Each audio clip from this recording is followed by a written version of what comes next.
Joining me now is Newt Gingrich, former Speaker of the House and Fox News political analyst. Newt, what's your reaction to this? Clearly, there was a come-to-Jesus moment in that Wilmington campaign office about where Biden is right now, and you're starting to see these changes. What's your take? Well, I just wrote a newsletter at Gingrich 360 outlining what I think happened. First of all, you get 85 to 100,000 people in Wildwood, New Jersey, for Donald Trump in between court appearances. Then the New York Times itself says Biden is behind in 5 out of 6 swing states and is only 1 point ahead in the 6th state. There's another poll that says he's only 1 point ahead in Virginia. He's only 5 points ahead in New Jersey before the rally, at a time when he used to carry New Jersey by 16 points. And I think, frankly, they panicked. I think there's this general sense that we got to do something to show we're back in the game. And I think the test for Trump is really simple. Don't accept this concept that you've got to do all this in secret in some studio. Let's make it the American people's debates. You know, the University of Michigan is the largest football stadium in the country, holds 109,000 people. Trump ought to offer, I'll take 55,000, you take 55,000. Let's have our folks come out. If Biden believes in democracy, Trump has a great opportunity here to go at him every day and say, one debate a month in public with the American people Biden's present. Never agree to that. Hey, he'll never agree to that. Yeah, he can't have that because I think he gets very rattled.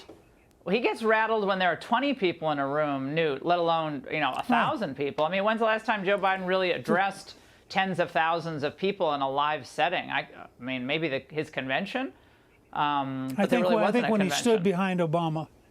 Yeah, that's probably the last time he did Obama. I don't think. But my point simply, Trump's on offense now. Trump is gaining momentum. And here's the problem with Biden having a lot of money. I don't care how many ads you buy. People go to the grocery store and realize the ad is a lie. People,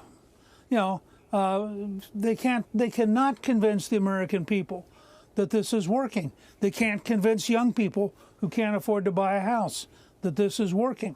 They can't convince people who watch millions of illegals come across the border that this is working. So, don't you agree with me? Ron Klein may be brilliant. Yeah, but don't you agree with me, Newt? That I always agree with you. You're 100% right that this is all very apparent, even to people who don't like Trump. It's pretty apparent that things aren't working. Right. So Trump doesn't have to rehash all of that in a debate because Biden clearly, Klain is going to just put a lot of insults. That's why he did that thing with "I hear you're free on Wednesdays." I mean, it's so petty, it's pathetic as a president. But he's going to throw a lot of insults out and try to get Trump to explode. That's the only thing I think they think they can do with Biden because he can't remember anything else. Look, my advice to Trump is simple. Watch the Carter-Reagan debate. Carter had the same style as Biden. He lied all the time. And he desperately wanted to get Reagan inside the lies. And they came up with a simple term. There you go again. And so Reagan would smile pleasantly. Everybody in the country would know he just pleasantly called the President of the United States a liar. Trump's got to get some easy, simple thing back out of whatever rant that Biden is in, not go in for a clinch, not try to match him. Let Biden look crazy and just look like you're calm, you're positive. You did it once, you're going to do it again. And in between, you've had this terrible 4 years. Yeah, happy days truly are going to be here again. Newt, thank you. Great to see you as always. Hey, Sean Hannity here. Hey, click here to subscribe to Fox News YouTube page and catch our hottest interviews and most compelling analysis. You will not get it anywhere else.